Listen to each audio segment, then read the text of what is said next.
Okay. All right. You want to do it, Mike? Yeah. So welcome to CVO Gun Talk. We're trying a new thing here today. So we'll call this episode 1. Yeah. Right? Because I don't even know over the years how many episodes we've done. Probably at least 60. Yeah. I think through all of them. Yeah. But we're going to start trying to do these on a more regular basis, and we're going to keep these to about 30 minutes so people can listen to them in their car or whatever. So today's introduce ourselves. Yeah. So I'm Mike. I'm John. I'm Eric. All right. So we are going to talk about that. Was real good. We did a good job. All right. It's like counting off. Check right? that block. All right. Yeah. Success. So we're going to try to keep these to one topic, unlike our live shows. And today's topic is going to be 5 things that a new gun owner, what we feel a new gun owner should know. Yep. Yeah. And we kind of talked about this a little bit before we started, and I think we kind of agreed on a lot of things, but I think we'll have our own take on a little bit. Mike, you want to go ahead and what are your 5 things? Yeah, so in no particular order. So I'll just talk about the first thing. We and we can just jump in. I'm trying to put a timer on here. I got it. I'm watching on the clock. Okay. Anyway, so the very first thing in my mind that a new gun owner should worry about, or one of the 5 things, not the very first thing, because I said I wasn't going to put in order, is safety, right? Yeah. You have to be safe in operation, so you should definitely get some sort of training in the safe operation of your handgun. And we're not going to talk about particular handgun operation, we'll talk about that later, but general safety with a firearm training. And there's a lot of avenues for that. You can go to your local gun store, the NRA, hunter safety classes, like all sorts of things. And along with the safety aspect, I think we can throw in responsible gun ownership as far as storage and securement. So right? I wrote that kind of down, right, as kind of like as a separate one, like as a consideration, right? Because depending on your situation of why you're buying a gun or whatnot, like storage may be maybe something you have to consider, right? If you got little kids at the home or kids in general, you're going to not want that out all the time, so you're going to have to store it somewhere. I know we talk about, storage versus staging, but so it'd be some type of storage, right? Or if it's going to be your carry gun, you need some place where it's locked up but ready to go when you leave the house or in case you need it inside the house. Yeah. As part of the, I call it the 2A community or the firearms owners like general group in the United States, I mean, it is your responsibility to safely secure that and safely operate it. Yep. So it's a huge thing for a new gun owner. You have to learn that stuff. There's so many people out there that just buy a gun and they think they're good to go, and that's not the case. Right. Yeah, I think kind of talking about safety, I think it encompasses a lot of things we kind of talked about. So it's the handling of the firearm. So whether it's you're following the 4 firearm safety rules or 3 firearm safety rules, how you're handling a firearm when you have it, how you store it, how you transport it. A lot of firearms get stolen out of vehicles. So, a vehicle that's is not huge, a holster, isn't it? Yep. Right. So that's a safety aspect. Yeah, the vehicle is not a holster, as you said. Yeah. Yep. So, kind of taking all those things in consideration. Yeah, what is your use or purpose for it? So then, how do we keep it in our house so that we can kind of keep unwanted hands away from it?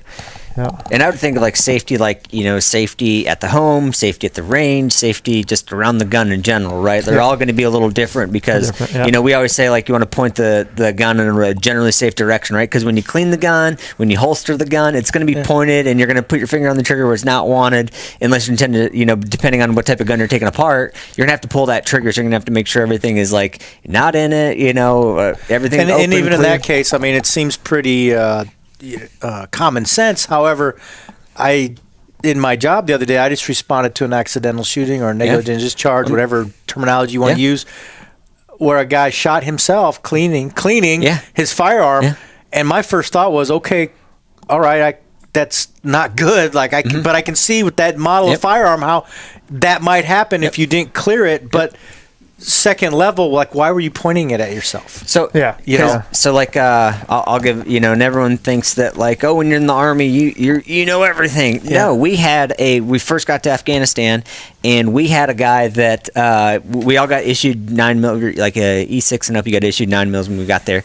So we got our 9mm. A lot of people didn't know. I mean, I was familiar with the Beretta, but not really like too familiar with it. But I knew how to take it apart, clean it, all that stuff. So that's what a lot of us were doing. You get something, going to clean it, make sure it operates, all that stuff, function check. So that's what a lot of us were doing, but we did it in our own, like we have our own little hooches, 8-man hooches or whatever. We're all in our own, right? And, we get the ammo, magazines, all that stuff, clear it, take it apart. Well, then, across the camp, some guy was cleaning it, but what he did was he had the magazine in it, it was full.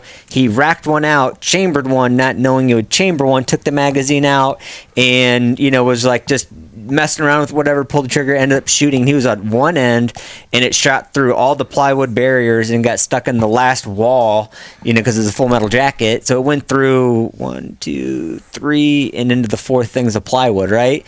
So, I mean, he could have shot somebody in between it. Luckily, no one was in it but him. He got lucky, but, I mean, things do happen. Yeah, and that goes back to that big picture, one of our 3 safety rules, big picture rule, like realize that, I'm not going to say the whole thing, but just in a nutshell, realize that you're in charge of that firearm. Yeah. And I'm not a huge advocate of being paranoid. However, handling a firearm is a time to be paranoid. Yep. Like, oh, yeah. Double, triple check. I'm not pointing at anything. Like, I'm not assuming things. Like, people get complacent. Well, that's what I was going to say. And as a new firearms owner, you need to instill yourself in a healthy respect for that firearm. Well, and I think we see it when we take students and stuff out on the range a lot too. Is I think because they're thinking about a lot of different things, sometimes they like the safety stuff falls to the wayside, or like they extend out, they haven't shot fire before, they shoot, and they come back and there's that adrenaline rush. There's all those things going on of like, I just shot, and that's when they come back and fingers are still on triggers, or they come back and they're they want to look at the gun because they're like, this thing just and all of a sudden now they're turning it down sideways on the line. So yeah, just kind of being aware of those things and kind of being cognizant of the safety. Yeah, the safety. Yeah, because that ties us right into what I kind of think would be the next one, right? Would be the manual's arms of whatever gun you just bought, right? Yeah. So you get your safety, and then the manual arms of it is a double action, single action, is single action only, is it striker fire, is it a revolver? You want to know, the ins and out of that weapon system, and then how to apply that, proficiently, right? So because to me, when I think of manual arms, it's cleaning, loading, unloading, malfunctions, all the different stuff. It's all that manual of arms, right? But it ties into safety, making sure you're doing it in a safe manner. Yeah, yeah, and that's just to touch on the safety thing. I think when you go out for the first time, if you can, whether it's taking a class or having someone that's more familiar with handling firearms safely, I think that's a really good thing to do, because I know just taking out a lot of students and stuff, doing private training or doing classes and stuff, having that person to kind of, for a little while, remind you, because a lot of times the first couple of times we'll be out at the range and we'll be just doing extend, touch, press, or whatever it is, taking those first shots. We'll kind of be giving those reminders of, finger off the trigger, stuff like that. And then, after an hour, 2 hours, then all of a sudden it starts to kind of, you build it into the muscle memory, wherever you want to call it. But it starts to become more habit of, finger comes off the trigger. But having that someone there to kind of watch, remind you, help initially as you kind of absorb all the stuff that's going on with shooting a firearm. Like I see a lot of people, as soon as they get done, they'll pull it back real quick, like it's a race to come back. To get it back. And then when they do their quick little assessment, it's like, no, you want to make sure that the target you're done engaging is no longer a threat. Then bring it in and then do your assessment. You don't want to bring it back in. All right, 3 shots, now I'm back in. And then it's like, no, 3 shots, make sure they're down. That's why you're firing more than 2. You want to do 3 to 5, and then bring it back in, and then do your good assessment. So that's part of the manual of arms, right? Yeah, exactly. Yeah. So knowing the manual of arms, how that particular firearm works, kind of the ins and outs of it. Yeah. So I mean, I don't have any more to say about that. I mean, know how your weapon works. Like you gotta be familiar enough with it. So like anything else, like I'm gonna say that you don't want to have to improvise, right? So you got to be familiar enough with your equipment so that you can deal with, so you can troubleshoot, right? That's like expert level at anything, any piece of equipment. If you can know the basic operation enough that when things are not basic, you can figure it out. That's where you need to be. Right? If possible. And there's a lot of good resources out there now online. You can go online and say, like, here's how you disassemble, or here's, a lot of troubleshooting guides, stuff like that, or if you run into this malfunction, here's what you do. And so so kind of going out there and before you start handling your firearm too much, just researching those things. How do you prepare? And I've kind of mechanical engineer nerd, so I tear everything apart anyway as soon as I get it. But yeah, just kind of being familiar with like basic takedown of it if I need to clean it, fix it, whatever. My Glock shoots low left. Yeah, Glock shoots low. Yeah, Definitely. So, Definitely. yeah. It's a known problem. Yep. Yeah. Yep. So we covered safety, manual of arms. Mike, what do you think is another one? Like I said, in no particular order, but I think probably in general, if you're going to carry a firearm, you should probably have some medical training. Yep. Right? Yep. So what do I mean? What does medical training mean? Do you need to be a paramedic? No. But you should be able to stop and take care of trauma as it relates to bleeding, right? Anything from a small wound to a large wound. So you should have those basic skills. A 2-hour stop the bleed class is adequate, I think. I mean, if you want to get more, then obviously you should do that. Yep. But I think everybody should have a 2-hour stop the bleed, and even people that don't shoot a gun should. Right. Like, so if you carry a gun and you're with your wife all the time, then maybe she should have that training as well, because it might be you that got hurt, right? Yep. So Well, some medical training. That was something that was really eye-opening for me kind of earlier on when I started training with firearms and stuff like that. I went to the class and the instructor was like, yeah, why are we carrying a gun? Well, we think we might need it to defend ourselves. Well, if you had to get a gun out, is there a chance that you might have got shot Yeah. too? Well, yeah, or someone else got shot too, and you might need. It's like, oh yeah, if we're thinking about if our goal is protecting people, helping people, that's the reason we have our firearm. Well, medical is a big part of that, preserving life. Yeah. Yeah. I've taken care of, as part of my job / whatever, I've taken care of 3 gunshot wounds this year. They were all accidental. Yep. Or negligent, whatever terminology you want to use. Like, no gunfights happen. Yep. 3 people shot themselves. Yep. So that can happen, right? Yep. So you need to have some medical training to deal with that Yep. in your home or away from your home. Yep. Yep. And then, and the medical stuff shouldn't be just like, we all go back to like preparation for stuff, right? So like, to me, it's like, when is it most likely? To me, it's going to be, driving. So I make sure I got stop the bleed kits in all the cars, so every car's got a stop the bleed kit. My range bag's got a stop the bleed kit, just in case I go with somebody else and jump in their vehicle. It's with me. And then also, I have a couple of them around the house. This way, there shouldn't be a reason, and I think I got random tourniquets everywhere. Yeah, just so that if something were to happen, it's not like I'm like trying to find something. It's either on me, near me, or in a place where I know I can go get it relatively quickly. Yeah. And you talked about, and kind of, I guess, bigger picture of having it for defensive use or whatever to help people if you had to defend yourselves. But how many? You talk about 3 firearms incidents, but how many like home accidents of like someone absolutely. falling Yes, in the garage or whatever? yes. All those things. It's something that it's not just for firearms, but like it's you're far more likely to use medical training than you are your firearm. Yeah, and that's that's just depending on part where of we could we're talking about 5 things new firearm ownership. You could probably put that medical training in the anything. Hey, I'm a human. Yeah, exactly. In my opinion, you should go and know how to change a tire. All these other things, right? Yeah. But so medical training and talking about just general trauma, like that stuff happens all the time. Yep. Like all the time. Like you're definitely going to use that more than a gun to defend yourself. Yep. So save a life, help with somebody. Yeah. Exactly. You Exactly. don't even have to be a gun person Exactly. to learn how to To learn stop how to do bleed it. stuff. Yep. So A human person, right? yeah, be a human person. Next one that we kind of wrote down, like I said, not in any particular order, but legal. Yeah. Right, you want to. If you're going to carry a gun, you kind of need to know, when and where you can carry, and the repercussions. If something were to happen. We had the podcast today where Ernie kind of touched on a lot of people worried about like, am I going to get sued in Iowa after I use a firearm in self-defense? And it's like, well, there's a lot of things. If you do everything right, you won't go to jail, right? But you got to make sure you're doing the right things, and that's the legal aspect of knowing when and where you should carry a gun and use a gun, right? Yeah. Here in Iowa, you're no longer required to take a class to renew your license, but you should.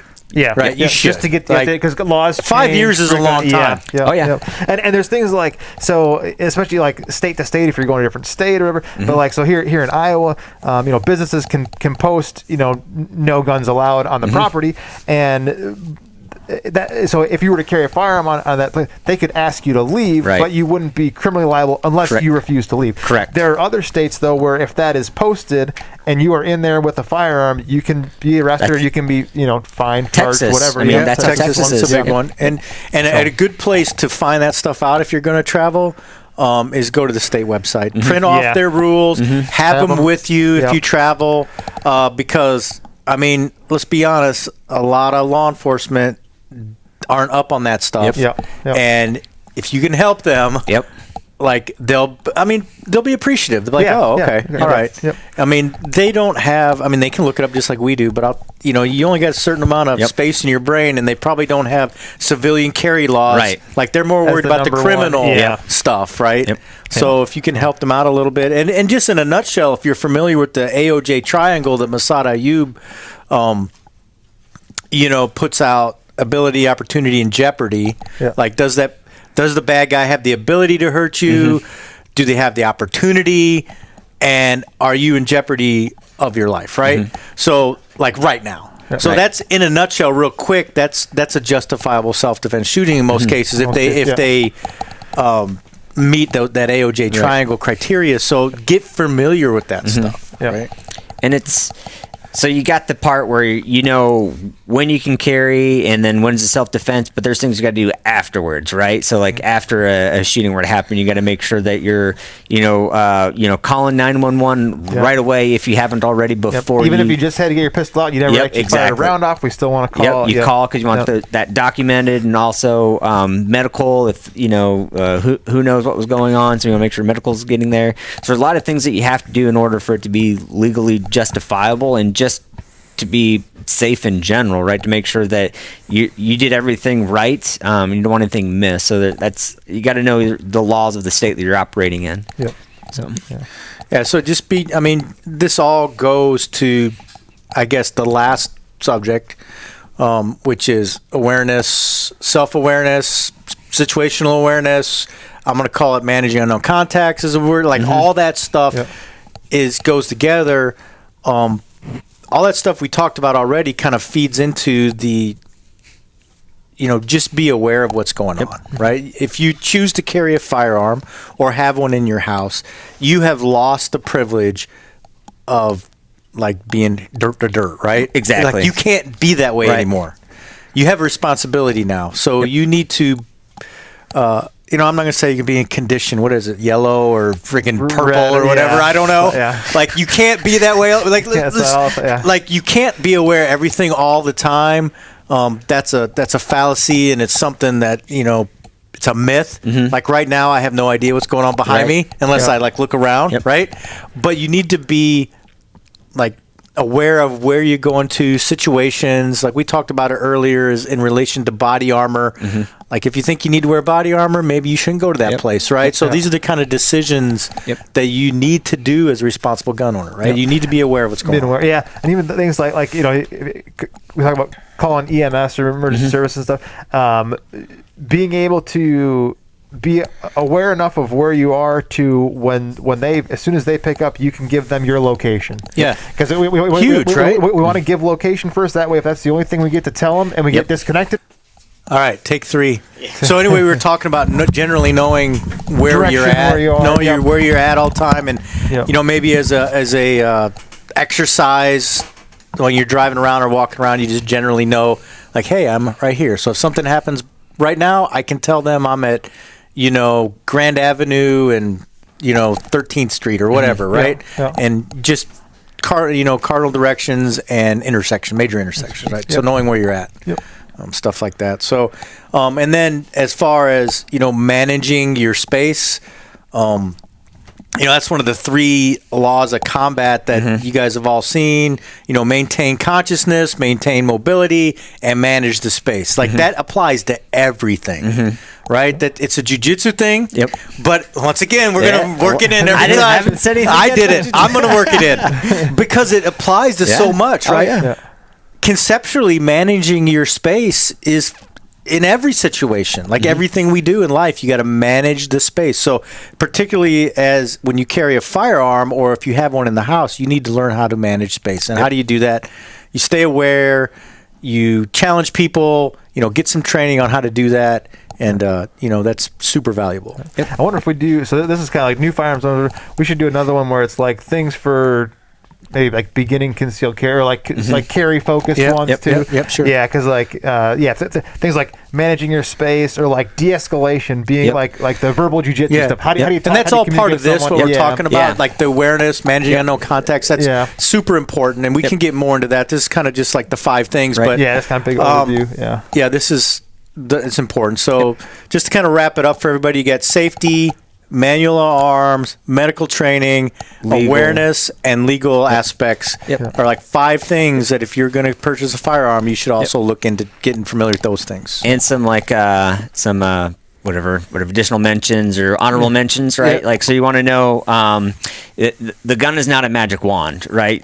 Sometimes the gun is not the answer, so you're gonna have to find something else to either de-escalate the situation, because obviously if it's if 2 people are holding both of your arms, obviously you can't go for your gun. You're gonna have to know something else, right? Yep. So and along with that, like, let's be honest, we can't carry a gun everywhere we go. That's my next point was you can't carry it anywhere. Could you carry a knife? Maybe. Would have been nice to know some hand-to-hand, so boxing, jiu-jitsu. How to use OC spray. Yeah, I mean, certain things, right? So, like...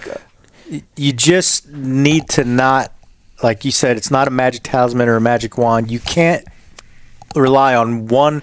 If you rely on one thing as part of your self-defense plan and that falls apart, it's not a very good plan. What's the old saying? 1 is none and 2 is 1? Or the from the military PACE plan, primary, alternate, contingency, emergency, right? You should have plans upon plans, and that's just something you need to develop over time, like what's good for you. Right. But like on the magic wand thing, a lot of new gun owners, people kind of go out for the first time because they feel the need for more home security or safety with the current events. But just going out and buying a firearm and sticking it in your nightstand isn't going to like magically keep bad guys away. There's a lot more. To, you need to put a sign out front. Put a sign out front. I got a gun. So that was my honorable mention. I want to throw that one in there. I don't know, John, you got an honorable mention one? What do you think, we covered them all? I think we covered. Yeah, as far as like just like new firearms owner stuff. I always stress it, but just training, get training. I mean, some training. If you're new to it, it's like anything. If you want to go and learn something the right way right off the bat, I mean, you can try and struggle through it yourself, and sometimes that works, but it usually takes longer. But usually the most efficient way is go out, get training with someone who's familiar with it, and that way you're doing it safely and efficiently to kind of get there. All right, so this is kind of our first stab at a shorter podcast devoted to like one subject, so let us know how you like it once we post this, and we'll get some other subjects out in the future. All right, hope this worked. I hope it worked. All right, see ya. Bye.